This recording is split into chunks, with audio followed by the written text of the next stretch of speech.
to live and to love the gospel of the Lord. Heart to Heart Catholic Media Ministry and Bellarmine Jesuit Retreat House present an inspiring reflection from the pilgrimage Shrines of Spain, walking in the footsteps of St Ignatius Loyola and other great saints. The Lord be with you. A reading from the Holy Gospel according to Matthew. Jesus said to his disciples, "Do not think that I have come to abolish the law or the prophets. I have not come to abolish, but to fulfill. Amen, I say to you, until heaven and earth pass away, not the smallest letter or the smallest part of a letter will pass from the law until all things have taken place. Therefore, whoever breaks one of the least of these commandments and teaches others to do so will be called least in the kingdom of heaven.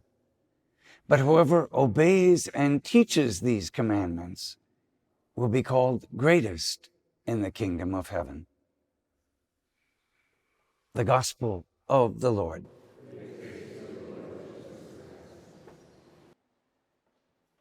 Today's Gospel continues as part of Jesus' famous Sermon on the Mount, follows immediately after what is more well known, the Beatitudes.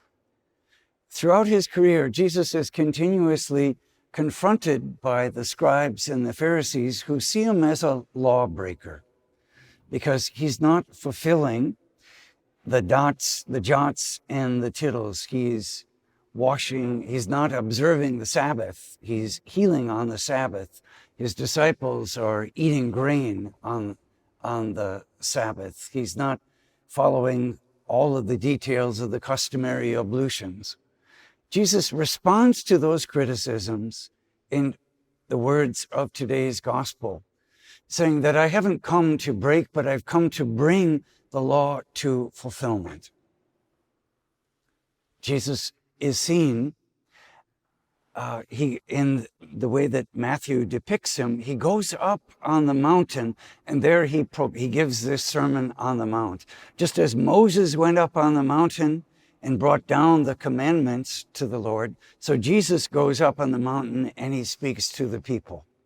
So he's reframing the law, not so much as you need to do this and you need to do this and you need to do this and you need to do this. He's taking us into the heart of the law, which is love and mercy. In a similar way, early on, and actually throughout much of his career, St. Ignatius is subject to that same kind of criticism, but especially early on in his conversion.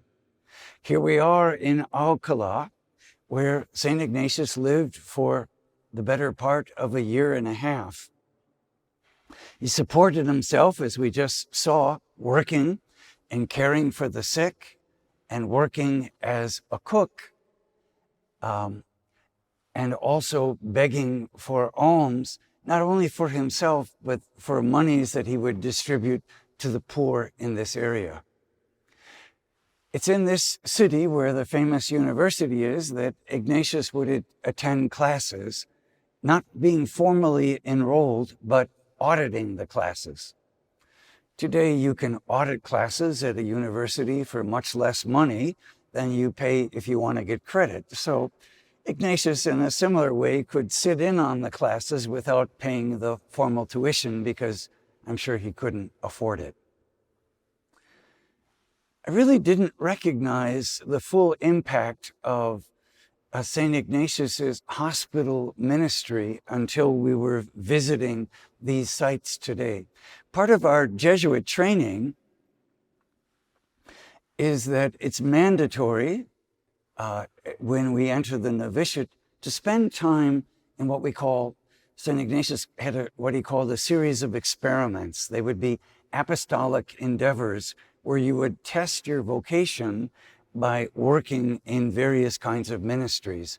You do spend some time teaching. You might spend some time at a retreat house. But one of the things that's mandatory is that you spend some time working with the sick.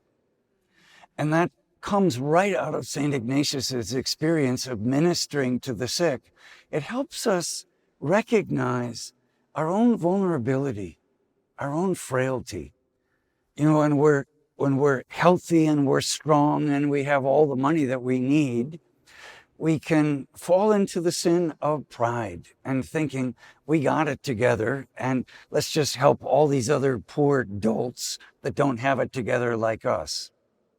But when we're poor and we're dependent on the charity of others, and when we're not feeling well, we recognize, oh Lord, hear my prayer. I need your help. I need your strength because my stomach is upset. My back is hurting. My leg is hurting. I got a headache. In the midst of that physical vulnerability, we realize how fragile we are as human beings and how dependent we are on God's grace.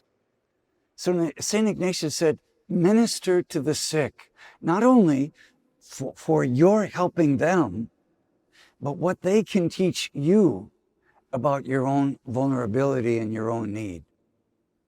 Cardinal George, the late Archbishop Cardinal of Chicago, when he was ministering to some wealthy people, he said, the poor need you to support them in their hour of need, but you need the poor to keep you out of hell.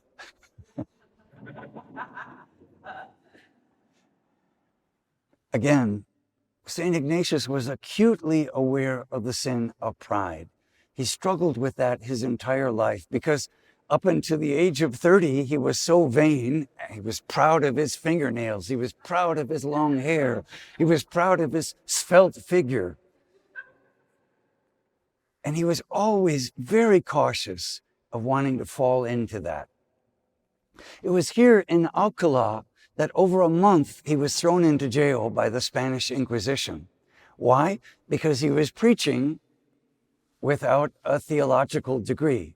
And the church, Spain, saw itself as the bulwark against the Protestant Reformation. And so they were very suspicious of anybody that would be deviating from the letter of the law, to bring us back to today's gospel. What's remarkable in the midst of this is that St. Ignatius didn't become bitter. As we read it earlier in the autobiography, there were various wealthy patrons who said, hey, I know somebody, I'll take care of it for you. But St. Ignatius said, no, I don't want you pulling any strings. When the Lord sees fit to release me from jail, that's when I'm going to get out of jail. And he didn't get bitter. He didn't get angry at the church. He stood up to the church. He continued to say, can you explain to me why I'm being held? So for the first 2 weeks, he didn't even know why he was being held in jail. Nobody even told him. Our church is as vulnerable and fragile and fallible today, and even more so than it was in Ignatius's time. And when we have a pastor that we don't like, or we have a bishop that we don't like, or we have a pope that we don't like, you know, we can be tempted to say, I'm out of here. I don't need this, you know. I think we all need to learn from St. Ignatius. We haven't been thrown into jail for our faith. But in the midst of that, St. Ignatius saw those insults and humiliations as an opportunity to draw closer to the Lord, not to turn against the church, but to draw closer to the Lord, who, just like St. Ignatius, and even more so, was persecuted by the religious authorities.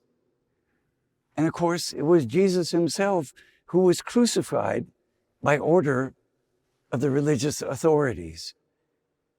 Jesus didn't say, give up on the faith. What he said was, Father, forgive them. They know not what they do. St. Ignatius didn't give up on the faith. He leaned into the Lord and asked for the strength to become more loving in his heart, to be more open to God's grace. let us learn those lessons as well. Amen. Amen. Heart to heart, hand in hand, praying for grace to understand.